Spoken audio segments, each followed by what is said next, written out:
Quick reaction Siddharth, ये red में पूरा मार्केट पहुंच गया, ये क्या हो गया है, इसका क्या मतलब है?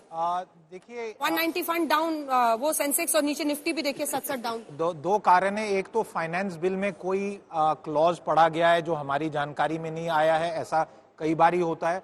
दूसरा, मुझे लगता है कि क्रिप्टो और स्टॉक मार्केट में एक संख्या समान लोगों की है जो इन्वेस्ट करते हैं, तो यहाँ 30% का नुकसान है, शायद उसकी एडजस्टमेंट हुई है। 1% टीडीएस भी है। हाँ, तो बहुत बड़ी चेंज नहीं है, but the devil is always in the fine print. Anjana ji, आप तो कवर करते हैं, कई बार होता है कि कई चीजें एक्सपेक्टेशन होती हैं कि गवर्नमेंट से पॉजिटिविटी की एक्सपेक्टेशन होती है, जब मार्केट 1000 पॉइंट्स की उछाल एकदम जीरो पे आ जाना पहले 2 घंटे में कहीं ना कहीं पे। नहीं सिद्धार्थ, मैं आपसे ये पूछूंगा, पिछले 10 दिन से इतना गिर रहा है, 3000 पॉइंट गिर चुका है कम से कम। आप एक दिन में उम्मीद करेंगे कि इतना बढ़ जाएगा 1000, वो भी पिछले से कवर नहीं हो, क्योंकि उम्मीदें थी। जो कुछ लोग, जैसे आपने कहा कि माइन्यूट डिटेल पता नहीं कहाँ है, details are in the devil, तो कैसे वर्ल्ड जब आएगा कि इस बजट में पहले पूछा था कि बड़ी बात क्या है, हेडलाइन क्या है। देखिए, क्रिप्टो वाला एक जस्ट बोलूंगा, सबसे बड़ा विषय जो अभी सोशल मीडिया, क्योंकि डायरेक्ट हमें फीडबैक मिलता है, लगभग 2.25 लाख ट्वीट क्रिप्टो करेंसी के विषय पे। क्रिप्टो करेंसी पे, क्रिप्टो में एक बात और है, ये भी है, याद रखिएगा।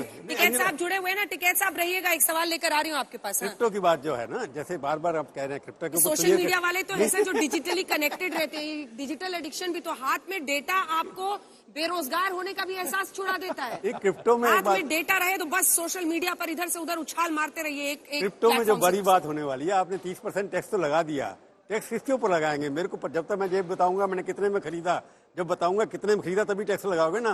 कहाँ से खरीदा, ये सवाल जब इनकम टैक्स वाले पूछना शुरू कर देंगे तो क्रिप्टो का पूरा हिसाब बराबर हो को लेकर भी इंटरेस्टिंग इतनी चर्चा है, किसानों को लेकर भी है। टिकैत साहब का भी चेहरा दिखाते दी रही है ताकि वो कटे नहीं। जल्दी से सिद्धार्थ, एक छोटा सा सवाल, क्या जब आप बजट में ऑफिशियली कोई रेगुलेशन लाने आप बात नहीं कर रहे हैं, लेकिन आप उस पर टैक्स, उस पर कमाई पर टैक्स, तो एक तरह से सरकार ने उसके एग्जिस्टेंस को कबूला है लेकिन उसको रेगुलेट नहीं कर रहे, ऐसा माने?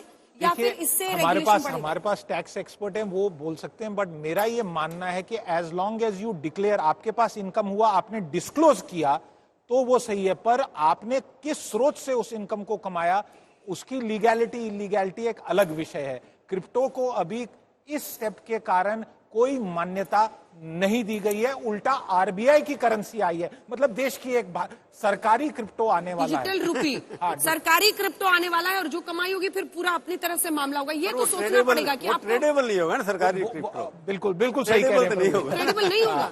बट ये अपने साथ टैक्स एक्सपर्ट्स, ठीक है, मैं इस पर बात करूंगी, मुझे पता है बहुत इंटरेस्टिंग बातें आप दोनों के पास होंगी। लेकिन मुजफ्फरनगर से राकेश टिकैत साहब, क्रिप्टो करेंसी के बारे में सुने हैं क्या? किसानों की बात होगी, लेकिन एक फील सिर्फ गांव का लेने के लिए क्रिप्टो करेंसी के बारे में सुने हैं क्या?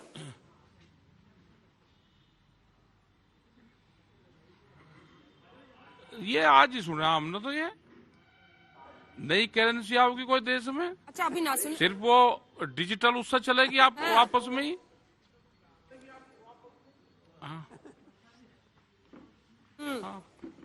वो मोबाइल टू मोबाइल चलेगी, आपस में लेन देन होगा उसका।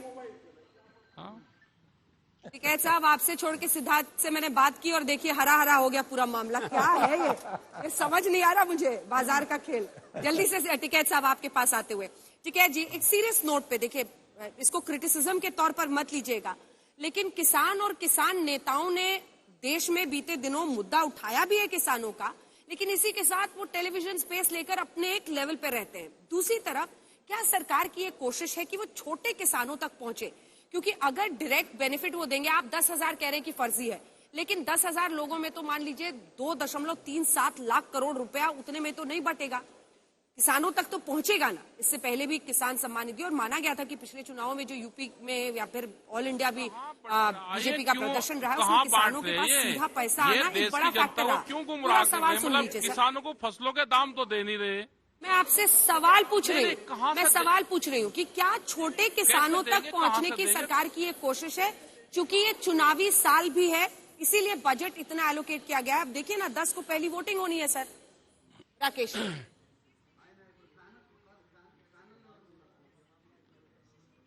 हम ये कह रहे हैं कि देश में छोटा ही तो किसान है, बड़ा किसान है कहाँ? आप बड़ा किसान किसको कहते हैं और छोटा किसको कहते हैं?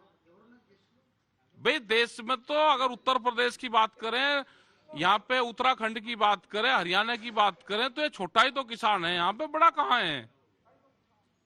भाई बड़ा किसान तो कंपनी तो हो सकती है, यहाँ किसान तो कोई बड़ा है नहीं। यहाँ तो छोटे किसान की बात होती है, ऐसी कैसी बात यहाँ कर तो दी उन आपने? किसानों की भी बात होती है जो साहब, भूमिहीन ऐसी किसान कैसी बात जिसको कर दी? कहते हैं, बड़े किसान जो होते हैं दूध ना का जिनके व्यापार खेतों में, करते हैं, अभी जो आप कह रहे मजदूर थे कि हैं। जो मजदूर शहरों में हैं, जी जी सर, आपने कहा मजदूर हैं वो भी किसान है। ऐसे बड़े किसान हैं ना जिनकी खेतों में ऐसे मजदूर काम करते हैं, जिनके खेतों में वो अपना श्रम, अपना पसीना बहाते हैं, ऐसे हैं ना बड़े किसान जिनके पास जमीन है, जिनके पास तमाम पहले मजदूर जो की आप ट्रैक्टर से पहले लेकर सब मजदूर कुछ की है। परिभाषा समझ लो। मजदूर और किसान तो एक जगह रहता है गांव में, मजदूर और किसान तो एक जगह गांव में रहता है दोनों। वो तो किसान के वहां पे काम करता है, छोटे बड़े किसान जमीन है, के वहां कितनी पे नहीं जमीन करता पर वो काम। खेती कर रहा है, इससे तय होता है ना बड़ा किसान छोटा किसान। हैं जो गांव में किसान कहाँ है, आप जाकर पहले उसका डाटा निकाल लो कि बड़ा किसान कितना है। यहाँ पे सीलिंग एक्ट है और सीलिंग एक्ट में 12.5 एकड़ जमीन है। 12.5 एकड़ जमीन एक नाम पे, पिता के नाम पर तो हो सकती है, लेकिन जो उनके बच्चे हो गए उनके नाम पे 12.5 एकड़ जमीन नहीं है आप किसी के भी।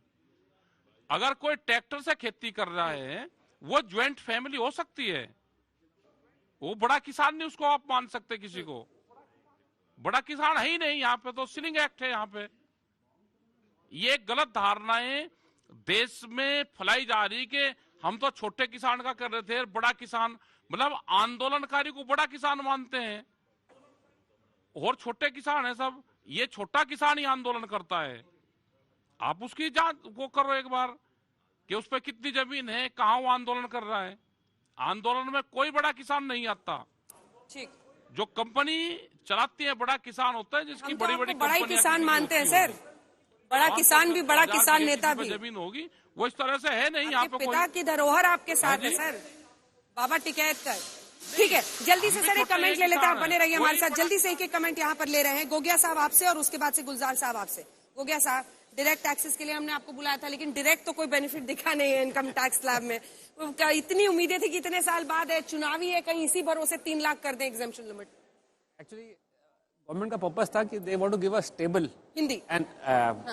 गवर्नमेंट चाहती है एक स्थायी और प्रेडिक्टेबल सरकार टैक्स लॉ होना चाहिए। व्हेनेवर जब भी कोई बाहर से कंपनी आती है हिंदुस्तान में निवेश करती है, they want a stable tax law. Sir Hindi में आपको थोड़ा सा प्रैक्टिस करना पड़ेगा, जल्दी से सर। गुलजार जी। जो इनडायरेक्ट टैक्स के जो चेंजेस हैं, हाँ, इंटरेक्ट। उनको मैं 4 भागों में विभाजित करना चाहूँगा। सबसे पहला जो गवर्नमेंट का फोकस था वो था लोकल मैन्युफैक्चरिंग, भारत में आपको निर्माण को प्रोत्साहन देना। दूसरा जो था आपका रिन्यूएबल एनर्जी को प्रोत्साहन। हाँ। तीसरा अगर आप देखें तो एक्सपोर्ट को प्रोत्साहन। और चौथा और बहुत ही इंपॉर्टेंट एस्पेक्ट ये है कि डिजिटलाइजेशन को बहुत प्रोत्साहन दे रहे हैं, और उसका कैसे सरकार को फायदा मिल रहा है ये भी आपको बताता हूँ। देखिए, जैसे जीएसटी कलेक्शन गवर्नमेंट ने बताया कि 1,40,000 करोड़ हुआ जनवरी महीने में, जो कि अभी तक का सबसे हाईएस्ट कलेक्शन है। उसका सीधा सीधा असर पड़ा है जो गवर्नमेंट ने जो डिजिटल स्कीम निकाली है। आप सारे ट्रांजैक्शन को डिजिटल कर रहे हो। अभी जैसे पासबुक को बैंक से कर रहे हो, तो एक वो हो गया इंपॉर्टेंट ठीक है एस्पेक्ट। सर, इसको विस्तार से समझेंगे गुलजार साहब आपसे, लेकिन बड़ी बातें आप कह रहे हैं कि कैसे मैन्युफैक्चरिंग में और इसी के साथ रिन्यूएबल एनर्जी हो, इसके साथ ही आप कह रहे हैं कि कैसे डिजिटल पुश जो दिया गया है। बहुत अच्छा सिद्धार्थ ने बताया कि कैसे अभी विदेशों में भी, अमेरिका जैसे मुल्कों में आपको सर्टिफिकेट मिलता है हार्ड कॉपी, लेकिन अब हम लोगों के तो मोबाइल पर ही सारा मामला चल रहा है। तो यही वो डेटा वाला मामला है जिसको लेकर ये सरकार बहुत आगे बढ़ रही है।